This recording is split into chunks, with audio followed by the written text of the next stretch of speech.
नमस्कार। मैंने अपने पिछले कुछ वीडियोस में कल्कि अवतार के बारे में बातें की हैं और कई लोगों ने देखे और कमेंट्स किए। कई लोगों को पसंद आया, कई लोगों को नहीं पसंद आया। जिनको पसंद आया उनके लिए धन्यवाद, जिनको नहीं पसंद आया उनके लिए भी धन्यवाद। कईयों ने ऑब्जेक्शन उठाया है, कमेंट्स किए हैं। कुछ लोगों ने मुझे वैसे भी बात की जो अपने परिचित थे, उन्होंने कि ये क्या मजाक है और ये क्या कल्कि अवतार के बारे में आप ये कैसा कह सकते हैं। तो मैं उनको ये बता दूं कि मैंने ये अपनी मंदगढ़ंत कहानियाँ नहीं कही है। जो कहानियाँ कही है वो सोशल मीडिया में भी है और पुस्तकों में भी उल्लेखित है और पुराणों का भी मैंने उल्लेख किया। तो पुराणों में हमारे यह स्पष्ट रूप से लिखा हुआ है, भविष्य पुराण में भी लिखा है, वायु पुराण में भी लिखा है, अन्य पुराणों में भी लिखा है। इसके अलावा मैं आप लोगों को बता दूं कि ये इसी प्रकार की एक कल्कि पुराण है, उसमें भी लिखा है। और इसके लिए एक भविष्य मालिका है जो करीब 500-600 वर्ष पहले लिखी गई थी, उसको भी आधार माना गया है। तो मुख्य रूप से आधार जो माना गया है वो कल्कि पुराण को, या फिर हम ये कह लें कि वो भविष्य मालिका को माना गया है। तो ये है दो ऐसे माध्यम जिनके आधार पर ये दावा किया जा रहा है कि कल्कि अवतार बहुत जल्द होने वाला है, या फिर हम ये कह लें कि हो चुका है और वो बहुत शीघ्र ही हमारे सामने प्रस्तुत होने वाला है। तो अब बात ये आती है कि क्या कल्कि अवतार हमारे सामने यूं ही आ जाएगा। मैंने मान लिया कि कल्कि अवतार एकदम सामने प्रकट होकर कहेगा कि मैं कल्कि अवतार हूँ और आज से मैं ये कर दूंगा, मैं वो कर दूंगा। इसके अलावा दूसरी चीज़ हम देखें तो ये कि क्या कल्कि भगवान को स्वयं आ करके ये सब चीज़ें करनी पड़ेगी।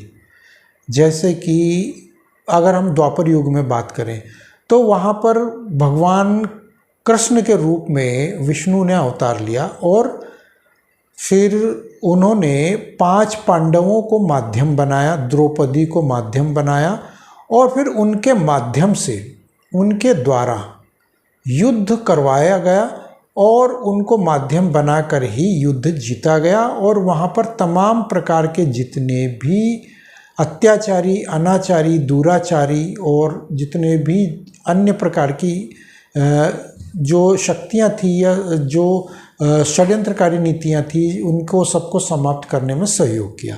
अब बात आती है कि यदि वहाँ पर भगवान कृष्ण ने ऐसा स्वयं किया था तो क्या यहाँ पर फिर से वो आएंगे तो वो अन्य लोगों को माध्यम बनाएंगे, या फिर ऐसे कुछ लोगों को ढूंढेंगे जिनके माध्यम से वो फिर से यहाँ पर अत्याचारों को, अत्याचारियों को और दुराचारियों को, पापियों को, या इन हम कह लो कि अभी अगर वर्तमान में ही आ रहे हैं तो क्या इस संवैधानिक संस्था को, संवैधानिक तरीकों को ख़त्म करवाएंगे, या फिर हमारे राजनीति को, राजनेताओं को, या अन्य इस प्रकार के जो जितने भी षड्यंत्र रच रहे हैं उन सबको ख़त्म करवाने के लिए अन्य लोगों को माध्यम बनाएंगे, या फिर वो स्वयं करेंगे। बात ये आती है कि यदि वो स्वयं करेंगे तो ऐसा भी वो कर चुके हैं और ये हमारे सामने उदाहरण है। ये है एक त्रेता युग का, यानी भगवान राम के रूप में वो स्वयं कर चुके हैं। हालांकि उन्होंने माध्यम बनाया अन्य लोगों को भी, लेकिन जो मुख्य जो था उसको मारने में, षड्यंत्रकारी को यानी कि रावण को मारने में, मरवाने में उन्होंने अन्य लोगों का सहयोग जरूर लिया, लेकिन उन्होंने अपने हाथ से स्वयं मारा उसे। इसी प्रकार से हम अगर द्वापर युग में आते हैं तो भगवान कृष्ण ने स्वयं हथियार नहीं चलाए, अस्त्र शस्त्र नहीं चलाए। हाँ, प्रयास उन्होंने अवश्य किए हैं और कुछ स्थानों पर उन्होंने खुद भी चलाए हैं जहाँ पर आवश्यकता पड़ी है, लेकिन ज़्यादातर जो मुख्य जो युद्ध लड़ा गया वो माध्यम के तरीके से लड़ा गया, यानी कि पांडवों को माध्यम बनाकर युद्ध लड़ा गया। तो हमारे सामने स्पष्ट रूप से जो स्थिति है वो ये है कि दोनों ही तरीके से, यानी कि त्रेता युग और द्वापर युग, दोनों ही स्थितियां हमारे सामने हैं। और अगर हम अभी कली युग की यानी कली काल की बात करें तो कली काल में भी वही स्थिति कमोबेश बन रही है। लेकिन यहाँ पर कई लोगों के जो कमेंट्स मैंने देखे वो ये है कि वो कहते हैं कि भगवान कल्कि स्वयं आएंगे तो वो इस तरीके से नहीं आएंगे, ऐसे नहीं आएंगे, वैसे नहीं आएंगे, वो ये करेंगे, वो करेंगे। तो मैंने जो कमेंट्स देखे हैं कईयों के, वो कुछ तो भ्रमित करने वाले निकले, कुछ लोगों को शायद बुरा लग जाए, लेकिन उनको ये भी ज्ञात नहीं है कि मैं क्या कहना चाहता हूँ।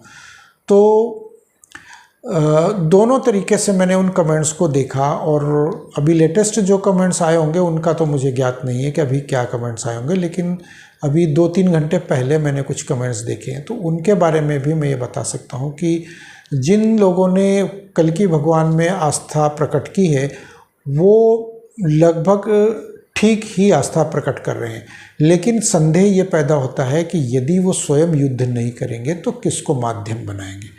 तो हो सकता है कि यहाँ पर अगर वर्तमान की परिस्थितियों को अगर हम आकलन करें, देखें, तो जो ज्योतिषी आकलन है वो ये कह रहे हैं कि 2025 का जो समय है उसमें ये जो अभी वर्तमान स्थिति में ये युद्ध चल रहे हैं, जो युद्ध के फ्रंट खुले हुए हैं, जैसे अभी ताइवान का फ्रंट भी लगभग खुलने वाला है या खुल चुका है, यूँ मान सकते हैं उसको। हो सकता है कि वो भी कहीं ना कहीं युद्ध में बदल जाए। और इसी तरह से हम कहें कि इज़राइल का फ्रंट खुल चुका है, तो यूक्रेन का फ्रंट भी पिछले 1 साल से खुला हुआ है। तो ये हो सकता है कि वो माध्यम इस बार व्यक्ति विशेष वगैरह को न बना करके और वो राष्ट्रों को माध्यम बना दे, यानी कि एक राष्ट्र को दूसरे राष्ट्र से लड़वा दे।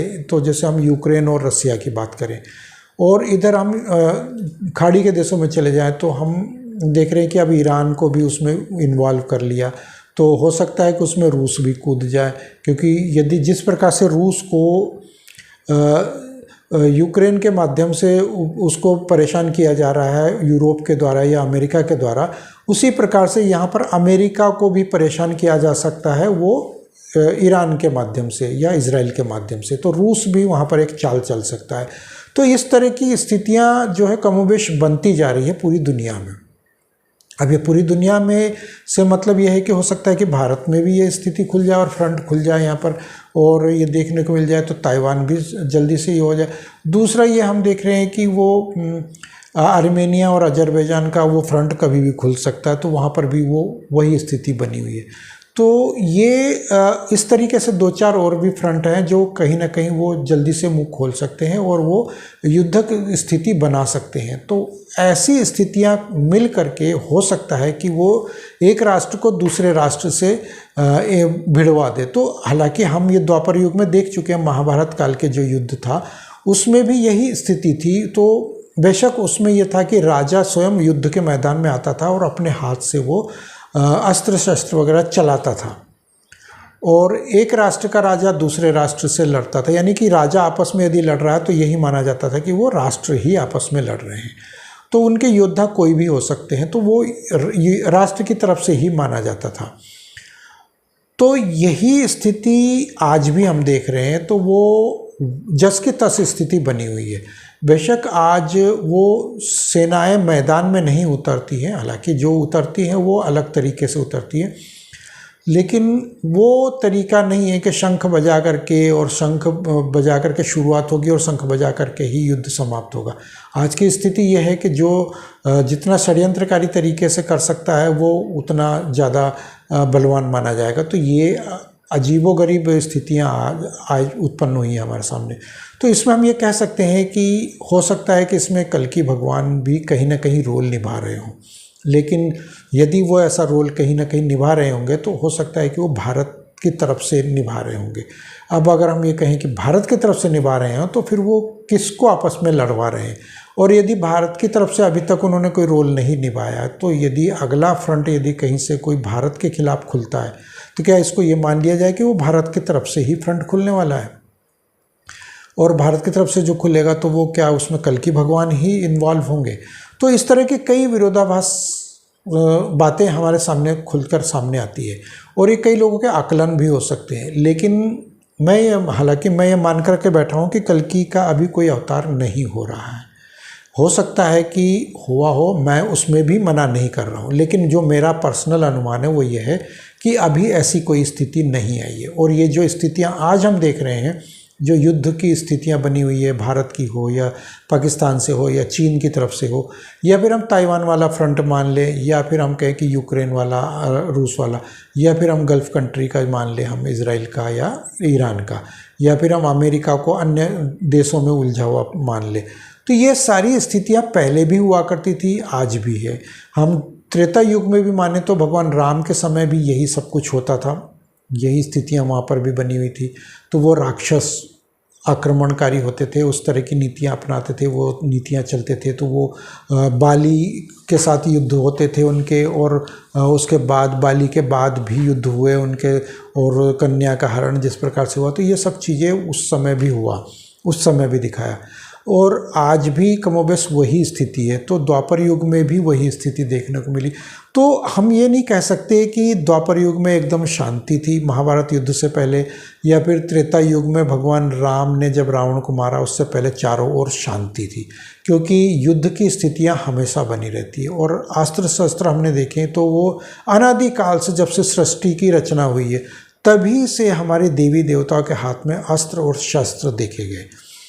और शास्त्रों के साथ अस्त्र शस्त्र देखे जाने का मतलब ये है कि वो युद्ध वहीं से प्रारंभ हुए और वहीं से चले आ रहे हैं। तो हम राजा बलि के समय की मान सकते हैं, क्योंकि जब ये सृष्टि की रचना होने के बाद राजा बलि ने सर्वप्रथम शासन किया, तो वो 3 युग समाप्त होने तक उन्होंने शासन किया। और वो भगवान इंद्र की जगह स्थान पर, वही देवताओं के स्थान पर वही देवता बने हुए थे, और वही इंद्र के स्थान पर शासन करते थे।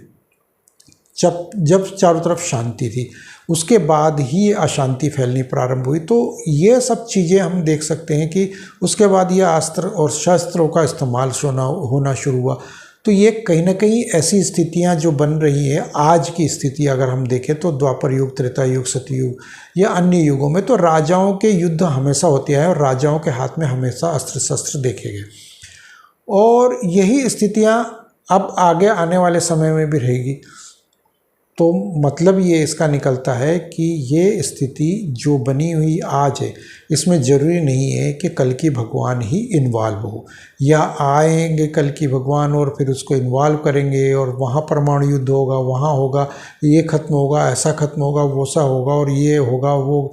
ये सारी परिस्थितियाँ हमारे लिए एक काल्पनिक मानी जा सकती है हमारे लिए, लेकिन अभी फ़िलहाल ऐसा कुछ नहीं है। हाँ, मैं ये मान सकता हूँ कि यदि 4,32,000 वर्ष का कलयुग है और उसमें से अभी मात्र 5,000 वर्ष में ही हम हाँफ चुके हैं, थक चुके हैं और परेशान हो चुके हैं, और अब त्राही त्राही मच चुकी है, तो अभी लगभग 5,000 वर्ष और हमें ऐसे ही झेलने होंगे। हो सकता है कि अगले 1,000-1,200 वर्ष, 2,000 वर्ष, 3,000 वर्ष बाद ही कल की आए और फिर वो यहाँ पर कुछ उलट पुलट करके जाए। लेकिन अभी फ़िलहाल ऐसी कोई स्थिति नज़र नहीं आती। यदि कोई नक्षत्र ऐसे दिख रहे हों ज्योतिषियों को, या कुछ ऐसे, यदि कहीं कोई आभास हो रहा हो ऐसा उनको, या वो जो जानते हैं ज्योतिष की जानकारी वाले लोग, तो मैं ये मान सकता हूँ कि कुछ न कुछ नक्षत्र हमेशा ही बनते बिगड़ते हैं। तो हम अपनी लाइफ में आने वाले समय में, या फिर पिछले जो गया उसमें भी हम देखते हैं कि अपनी आम जिंदगी में उठापटक बहुत सारी हलचल होती रहती है, कभी कुछ हुआ, कभी कुछ हुआ। तो मैं इसको भी मान सकती हूँ कि मैं अपनी बात करूँ तो मेरे 2 बार एक्सीडेंट ऐसे हुए कि मुझे प्लास्टर वगैरह चढ़े और काफ़ी कुछ मुझे झेलना पड़ा।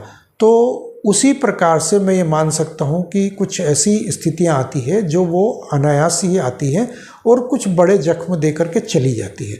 तो यही स्थितियाँ हो सकता है कि आए और कुछ जख्म दे करके चले जाए, और फिर वो स्थितियाँ उसके बाद थोड़ी सी नॉर्मल हो जाए कि हाँ, अब मेरा प्लास्टर खुल गया, अब ठीक ठाक है, अब मैं अच्छा महसूस कर रहा हूँ और अब आराम से रहूँगा और कुछ सब भगवान का प्रार्थना करूँगा कि अब सब ठीक रहे। और ये तो इसी प्रकार से स्थिति फिर आगे ठीक ठाक हो जाए, कुछ इस तरीके से चले।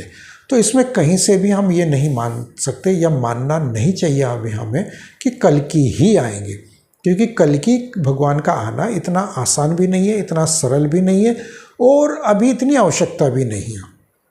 यदि किसी को ऐसी लग रही है कि आवश्यकता है, तो वो मुझे भी महसूस होती है कि हाँ, कल की आवश्यकता है, क्योंकि मैं भी अपनी इतनी उम्र में ये सब कुछ देख चुका हूँ कि बहुत कुछ अनहोनी घटनाएं मेरे साथ भी हो चुकी है, बहुत सी खुद के साथ हुई है तो अन्य लोगों के साथ भी हुई है, वो भी देखा है, परिवार के अन्य सदस्यों को भी देखा है, और भी बहुत ज़माने में मैं आए दिन देखता रहता हूँ इस तरह की घटनाएं।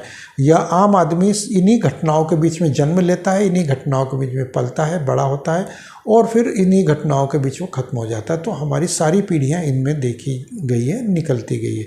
तो व्यक्ति पलायन भी करता है, फिर वो वापसी भी करता है, धर्म परिवर्तन भी करता है, फिर वो पछताता भी है, फिर वापसी करता है, और वो पढ़ता लिखता है, बड़ा होता है, और वो रोजगार भी पाता है, बेरोजगार भी होता है, वो अच्छे दिन भी देखता है, बुरे दिन भी देखता है, इस सरकार को भी देखता है, उस सरकार को भी देखता है, इस पार्टी को भी देखता है, उस पार्टी को भी देखता है। तो ये ओवरऑल हम कहें कि ये पूरा वातावरण या पूरा आसपास का हमारी सोसाइटी में जितना भी जो घटित होता है, वो अच्छी बुरी घटनाएं आए दिन हम जो झेलते हैं, देखते हैं, तो उसमें बार बार हमारे मन से यही निकलता है कि हे भगवान हमारी रक्षा करो, हे भगवान उसकी रक्षा करो, हे भगवान सब कुछ ठीक कर दो। तो इसका मतलब यही निकलता है कि हमें कल्कि की आवश्यकता है। तो ऐसा नहीं है कि कल्कि हर जगह आपके सहयोग के लिए आएगा, आपको स्वयं भी कुछ करना होगा, हमको स्वयं भी कुछ करना होगा। तो ये आवश्यक नहीं है कि सब कुछ आएंगे तो भगवान कल्कि ही करेंगे, सब कुछ भगवान कल्कि ही हमारे लिए करके जाएंगे। हमें खुद भी माध्यम बनना पड़ेगा, खुद भी हमें आगे आगे करना पड़ेगा। तो क्योंकि वो भी जानते हैं कि मैंने जिस व्यक्ति को सक्षम बनाया है, करने के लिए कुछ भेजा है, तो वो व्यक्ति कुछ करने के लिए सक्षम है या नहीं है।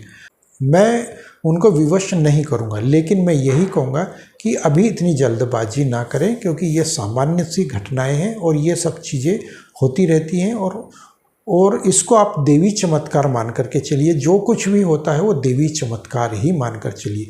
जो लिखा हुआ है ईश्वर ने वो संपूर्ण होकर रहेगा, पूर्ण होकर रहेगा। तो ये हो सकता है इस समय जितनी भी आबादी है पृथ्वी पर, या हम आप जितने भी, सब ने कोई ना कोई ऐसे पाप किए हैं जिनको भुगत रहे हैं और आगे आने वाले समय में भी भुगतेंगे। तो कहीं ना कहीं ये हमें मान सकते हैं कि किसी न किसी प्रकार से जैसी भी लाइफ चल रही है वो भगवान कल्कि के भरोसे ना चलाई जाए, स्वयं के भरोसे भी चलाई जाए। तो कुछ चीज़ें ठीक है कि हम ईश्वर पर छोड़ देते हैं, टाल देते हैं, लेकिन वो बहुत अच्छे काम होते हैं उनको टाला जाता है, बुरे कामों को नहीं टाला जाता। यदि हमने बुरा किया है तो उसका प्रायश्चित वो कर लेना चाहिए। जब हम प्रायश्चित कर लेते हैं तो हमारे सामने फिर वो बहुत अच्छा महसूस होता है, अनुभव भी हमें उसका मिलता है देखने को। तो देखते हैं कि आगे क्या होता है और क्या नहीं होता है। तो ये थी मेरी आज की जानकारी, मेरे सुझाव। यदि आप लोगों को मेरे ये सुझाव अच्छे लगते हो तो कृपया कमेंट बॉक्स में मुझे ज़रूर बताएं। तो मिलते हैं अगले वीडियो में, तब तक के लिए जय श्री राम।